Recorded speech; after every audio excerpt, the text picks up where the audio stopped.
Hey everybody, I'm back with Betsy Ramsey again. We understood that the lighting was an issue in the last one we did, and we have fixed it for this one, so that'll be good. So you guys already kind of know Betsy from my previous video. Her video is already one of the, well, it is the most viewed video on my channel actually, so Seriously? people really like it, yeah. So last time we talked about what to do for yourself if you're in a bad or an abusive situation, and today we're going to talk about what you can do for others and what you maybe shouldn't do for others if you think that they're in a bad situation. So I'm going to go ahead and turn it over to Betsy, and we're going to start with the cans, what you can do to help somebody. All right. Excuse me. If you know that someone, or if you believe that someone is being abused, you have to really be very cautious about how you handle that. You do not want to go just rushing in and telling them what to do, telling them that you know what's going on if you really don't. What you always want to do is leave the door open for that person to confide in you if they feel like they want to. It's very hard to admit that the person who actually is supposed to love you is abusing you. Mm-hmm. It can be embarrassing. It can be something that's really hard to talk about. What I recommend to start with is to have some numbers for your local programs or some kind of numbers. I think she's going to put some at the end. Yeah, I'll put a list of resources in the description, so if anyone needs them, they can click on them and it'll take you straight to the sites. Right. It can be easier to talk to someone you do not know as opposed to someone you do know. But you also have to be careful about giving them something like a card or something like that, because the abusers may be going through their purse or looking for that kind of thing. So you just have to be really cautious as to how you handle this. But what you can say is, you know, I'm concerned about you. And then see if they're willing to open up a little bit about what's going on. They may not. They may be in total denial. And unfortunately, we just have to accept that. But what you can let them know is, here is a number, or here is someone you can call. You can call me and I will give you the number. Whatever is going to work. And so what you want to do is let them know that you really are concerned, and let them know that they can contact you. And you can get them information, and you'll have that, ready. The numbers, that kind of thing. Now, they may actually, not want to be around you anymore. They may totally cut you off. Unfortunately, that can be part of it because they're just not ready yet to admit what's going on, or they don't want to ask for help at this particular point. So you just have to sort of, tread lightly and just let them know that you're here. You're concerned if they want to talk, if they don't want to talk, if they just want to get away and take a break, and you don't talk about anything like that at all. Mm-hmm. Just let them know that you care, and that sometimes can be helpful. But it's really easier to talk to somebody you do not know than it is to, talk to somebody that you feel knows the partner and that kind of thing. I think it's also important. I know when I became an advocate, this is something you taught me heavily, is like, you never, if they kind of leave and then go back, you don't ever want to make them feel judged, because that just makes them unlikely to come to you in the future. And what is the statistic? It usually takes 7 times of trying to leave before someone really leaves for good. So that's another thing, is just letting them know, like, that's okay. I support you. I'm here if you're ready to get out again, that that your support for them isn't conditional on any sort of action, because they probably get enough of that from their abuser. Right. The other thing is, be very careful if they do vent to you about their abuser and end up going back. They have said, if you get into that part of it and say, oh yeah, he's awful, and start saying demeaning and really the kind of things that you should not be saying, particularly if they end up back together, because then she's not going to want to be around you because of what you were saying. Right, she could get defensive and actually it could be counterproductive, or Right. it could make her embarrassed. Again, that's something we want to avoid, is making them feel any more ashamed than they already might feel from their situation. Yes, let them say whatever they choose to say. Just don't get caught up oh yeah, you're right, he's awful. I never liked him. Right, because it can actually backfire on you. So what you do is basically, we're not supposed to always be talking, and this is a time where you don't. This is a time where you listen and say, well, I'm sorry that you're going through that. If there's ever anything I can do, let me know. Mm-hmm. And that's sort of how you need to keep an eye out for it, but it is something that you got to be careful about. Just leave an open invitation to help them when they're ready, because just like with anything else, you can't make someone help and get help until they want the help. Right. So to that end, what are some things that you shouldn't do when you're trying to help somebody? What are some main things you should try to avoid? Main thing you have to watch is you do not confront the abuser. If you are a female and he's a male, what happens is if you do that, then he's going to take it out on her. And you do not do that. You're going to want to. You're going to want to, say, why are you treating her like this, or whatever's going on. Please do not do that. That can actually put her in a lot of danger. What can happen, though, is if a male who knows what he's doing and how to do it could say... Right, not just the angry father of the victim, but a trained friend. Yes. Someone like that, can actually say, you should not be treating her that way. That can actually maybe have an impact. There is actually a group in Atlanta, and it's called Men Stopping Violence, and they have programs, and they can help men learn how to talk to other men who are being abusive. Very cool. We'll link them below for sure. Yeah. Women can talk to men about it, on and on and on, and they may not pay any attention. But sometimes when another male, if we're talking about, a female being abused, because there are female abusers too, but in this particular time that I'm talking about, that can maybe have an impact, a positive impact. Mm-hmm. Because they can say, wait a minute, my friend says this isn't right. Mm-hmm. Not just, this old woman that just keeps yelling at me. Right. Or whatever's going on. So it may be coming from someone whose opinion they maybe value a little bit more. Right. A minister. Mm-hmm. Ministers should be well trained in this, because they could make an impact. They're so heavily influential, especially in the South. Right. If you know how to do it, if you're trained, I get a little edgy sometimes, because I've seen some cases where it wasn't handled very well, and so I'm trying to avoid that. But it's just... Sorry, I'm just paying attention. Make sure we don't get any more comments about the lighting. Okay. It's paying attention. If you notice something that you're concerned about, it's okay to tell that person, but don't do it in front of a lot of people. This is something that you keep, very private, very privately. You speak with them. And if you do not get a good response, then you let it go right then. You may get another opportunity. At what point do you think is a good rule of thumb when you should involve law enforcement? Is there like a rule of thumb for if you feel someone's being abused? Like, you obviously don't want to do it in a situation where she might get punished for it later, but do you think there's a time for that to call if you feel like there's some sort of imminent threat, or what would your advice be on that?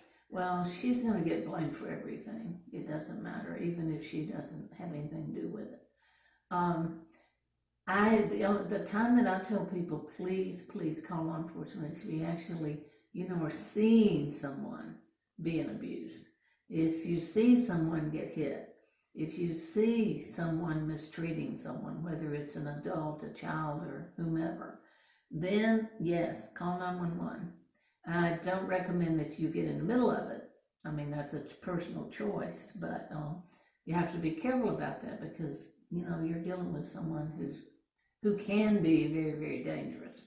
So I do recommend call law enforcement if you see something happening. Maybe you're driving along and it's happened that people have been hit by their partner while they're in a car driving down the road. You can call law enforcement, get a tag number, that kind of thing. I really do want you to call if you see something happening. If your friend should call you and say, I'm in danger, he is really mad, and the phone cuts off, then yes, I would call law enforcement and ask them to go and do what we call a welfare check. You can do that at any point. You can just call law enforcement and let them know that you're concerned. Tell them what happened. Tell them you were talking to the person and you got cut off, and that she was asking for help. Then I would call and ask. If just because you think somebody's being abused, that is probably not going to be a time to call law enforcement. You have to have something happening. Right, an active event. And something going on, yeah. I would like to be able to send them out a lot of times, but you have to be cautious about that also. Because you don't want to make it worse for the victim. Right, and if there's not enough evidence, probable cause as they call it, to make an arrest, then they're not going to be able to do anything. And again, it can make it all worse instead of better. Absolutely. I know we talked a lot about heterosexual male on female abuse. Do all these same rules apply for any domestic violence, whether it be yes. a gay or lesbian relationship or yes. anything of any kind, or female on male violence? It's just the same rule of thumb. It's the very same. We just happen to be using that as what we're talking about at the sort moment. Of the default because yes. it's statistically the most common, but we recognize there's all different kinds. That's something you cover extensively during your training, actually, is that anybody can abuse anybody, unfortunately. Right. And the children, please call if you see a child being abused also, because some of us are called mandated reporters, which means we have to report if we get any reports of certain types of abuse against someone who's elder, someone who's disabled, or a child. But in my opinion, we're all mandated reporters. So if we see something that doesn't look right, let law enforcement check it out. Yeah, that's the best weapon we have against abuse is each other, I think. You know, and the concern and care of the community. And I think that's why a lot of times in rural areas like where we work now, it can be so tricky because it's so easy to isolate somebody where they can't get that help and find a support system to help them get out. That's true. And please encourage them, though. Please encourage them to reach out for help. Let them know that this isn't right. No one should be abused by anyone. In any way. In any way. Physical or otherwise. Right.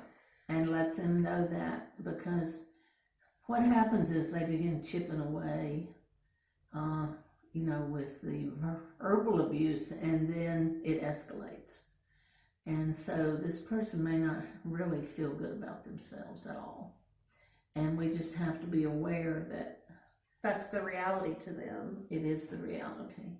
And that they are, they're trying to actually survive through this.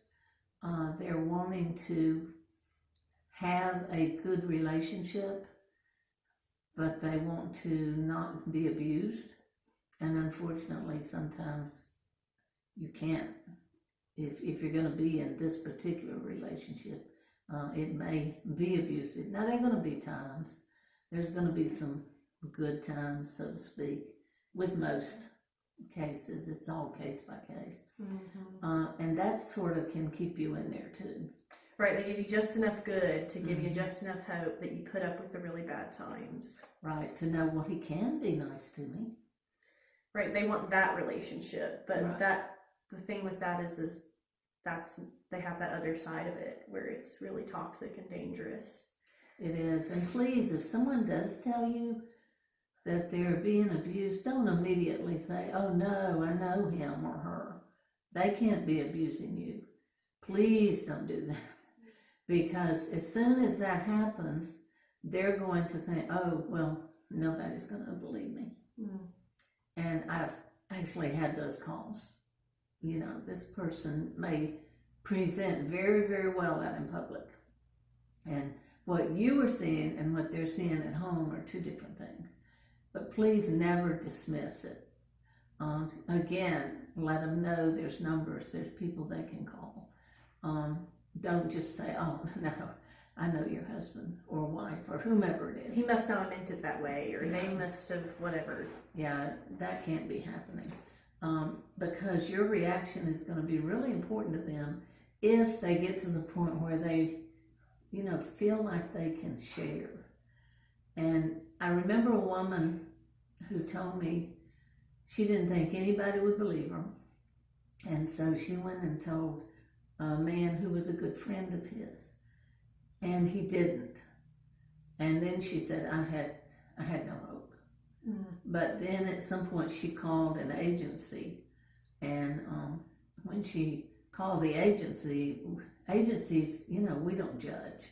That is not our job. Our job is to listen, to help with options.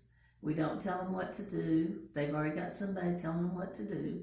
So please don't move in and try to take over their life. They've already got that. They got to learn how to do, they got to be empowered again to do things. To do it on their own. Yeah. With support, encouragement. You can support and encourage, but please do not go in and be a caretaker or, you know, try to rescue the person, because if they go into a program and they leave without any new skills, then it didn't help.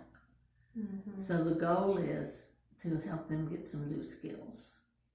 And particularly if they've been abused as a child, this is all they know is abuse. To them, that's normal. It is normal. And that's, I think that we say that a lot, and it kind of becomes like people don't really register what that means, because that's something when you talk about domestic violence is said so often. But for some people, it doesn't seem weird. What, like, I know you talk about a lot of different stories during training where women were abused growing up. They went into an abusive marriage, and it never even occurred to them to ask or seek for help because it didn't seem unusual to them. That's what people you love do. Right. And if they can be around couples that, you know, have a healthy relationship and they can actually see a difference, but if they were raised in an abusive home, that is what they know.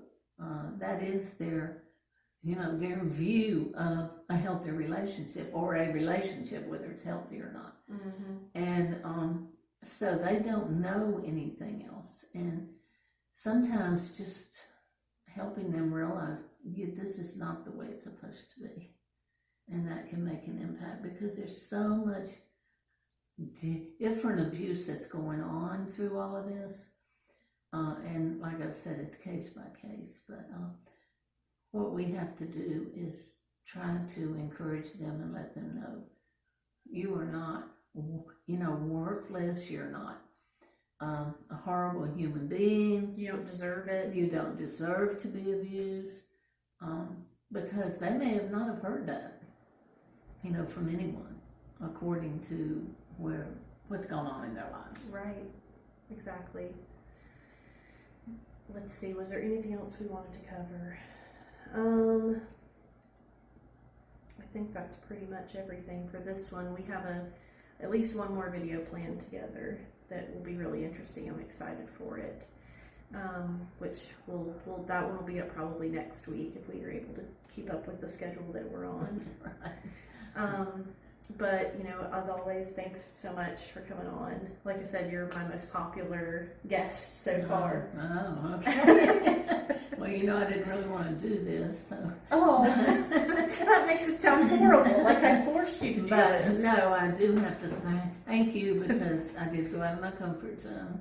I can get up in front of 300 people and do a training and think nothing of it. But the camera. But something like this, yeah, with the camera, it is really not my thing. I understand. Just to be clear, I didn't force her to do this. She didn't want to, but she said she would because she needed the practice. I didn't like. Right. She's not in an abusive situation. No, she didn't. But it was something I needed to do, and what I do is encourage you. Get out there and do something that's out of your area, out of your comfort zone, because who knows? Who knows what's going to happen next? So exactly. we all need to keep moving forward. Always try something new. The time's gonna pass whether you do new stuff or not. So you might as well try it, because That's right. And I'll have to give her, kudos for this one. thank you. Thank you. Well, I'll list some links below for anybody who needs resources. And I'll get those from Betsy. She's a font of knowledge. And of course, as always, I'll link her website below too if you want to check out some of her stuff. I don't know if we mentioned it in the last video, but not only does she have reading materials on her page, but she also sells self-defense items, safety items. So that's something that you're interested in. That's something that you could get through her. Well, thank you guys so much again, and please be considerate of others and be considerate of yourself.